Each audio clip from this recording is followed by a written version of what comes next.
2013 সালে সাভারে রানা প্লাজা ধসে মৃত্যু হয় অনেক গার্মেন্টস কর্মীর। এ ঘটনায় প্রায় 17 দিন পর ধ্বংসস্তূপ থেকে রেশমা নামের এক মেয়েকে জীবিত উদ্ধার করা হয়। আর এসব সত্য ঘটনার ছায়া অবলম্বনে নির্মিত হয় চলচ্চিত্র রানা প্লাজা।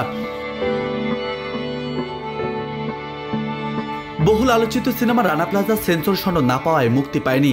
নির্মাতা নজরুল ইসলাম খান আদালতে গিয়েও সিনেমাটি মুক্তি দিতে পারেনি। প্রায় 10 বছর ধরে বহু চেষ্টা করেও তারা সিনেমাটির সেন্সর ছাড়পত্র পায়নি।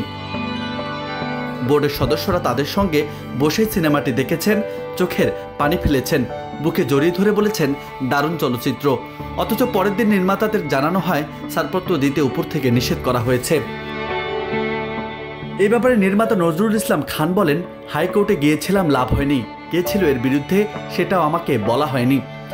দাঁড়ে দাঁড়ে ঘুরেছি ছবিটি মুক্তি দেওয়ার জন্য, মন্ত্রীদের কাছেও গিয়েছিলাম, কেউ আমার পাশে দাঁড়াননি। এখন সময় পরিবর্তন হয়েছে, মানুষ কথা বলতে পারছে, নিজের মত প্রকাশ করতে পারছে। আশা করছি আমিও সিনেমাটি মুক্তি দেওয়ার স্বাধীনতা পাব। রানা প্লাজা সিনেমায় প্রধান দুই চরিত্রে অভিনয় করেছেন চিত্রনায়িকা পরিমণি ও চিত্রনায়ক সাইমন সাদিক। ছবির সঙ্গীত পরিচালনা করেছেন আলী আকরাম শুভ, গানে কণ্ঠ দিয়েছেন রুনা লায়লা, অ্যান্ড্রু কিশোর, ইমরান কণা সহ অনেকেই। প্রযোজনা করেছেন এমএ মাল্টিমিডিয়া হাউস। আগামী সপ্তাহে সব কাগজপত্র ঠিক করে ফের সেন্সর জমা দেবেন সিনেমাটির।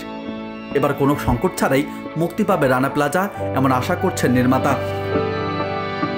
রাজু আহমেদ, বার্তা 24।